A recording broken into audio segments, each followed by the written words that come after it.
The regular season starts in March, and because there is not enough water, we had to start the season in April. And we probably have to end up the season a month earlier or as early as July.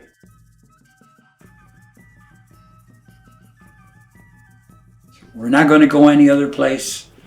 All the scientific programs don't show another place as beautiful and as unique as this place here on the earth. So water is essential to all life. So water education done right includes Indigenous teachers and teachings on the importance of water's relationship to land and life. In present time, Black folks, Indigenous people, and people of color are experiencing variations of water insecurities, such as droughts, which affect crops, livestock, and limit forms of survival for some rural communities. I always think of water that I came from the womb of my mother in water. And so water is part of us from the beginning. And so water is sustains us, and it's life. When you're in water, or when I'm in water, it's so healing. In a ceremonial way, we say, we chose an Iwakan, the sacred water of life. Water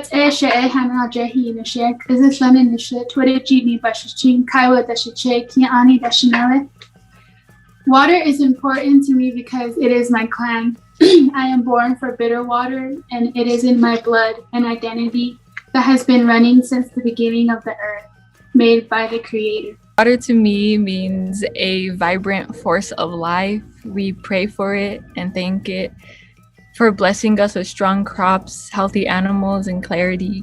We begin our very early stages of life immersed in water.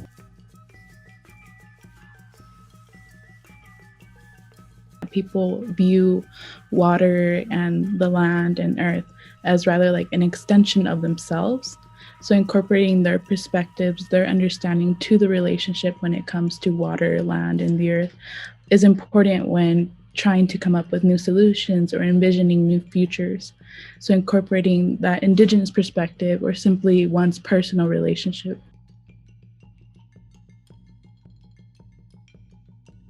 From a cultural standpoint of view, water is one of the sacred elements: earth, fire, wind, and water.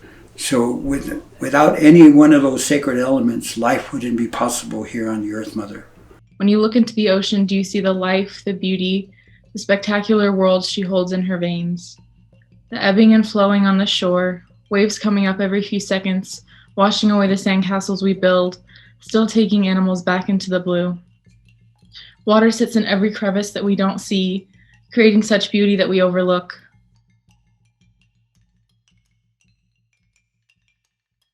The importance of the acequias in the South Valley connect us to the histories of the people who live here in Atrisco.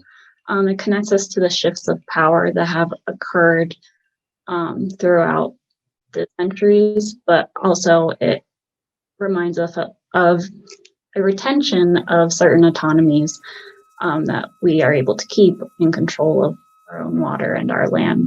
We're in a mega drought, and I don't think that there is enough information and understanding about what that actually means to New Mexico in general, New Mexico culture, Indigenous New Mexico communities, Indo-Hispano communities that rely on the water. The main purpose of this campaign and of this effort is to bring consciousness to the map that is telling us what is going on up there in the mountains. The water being cut off earlier than projected. That's one of the difficulties that we're having here in the South Valley, at least in this part of the region, New Mexico.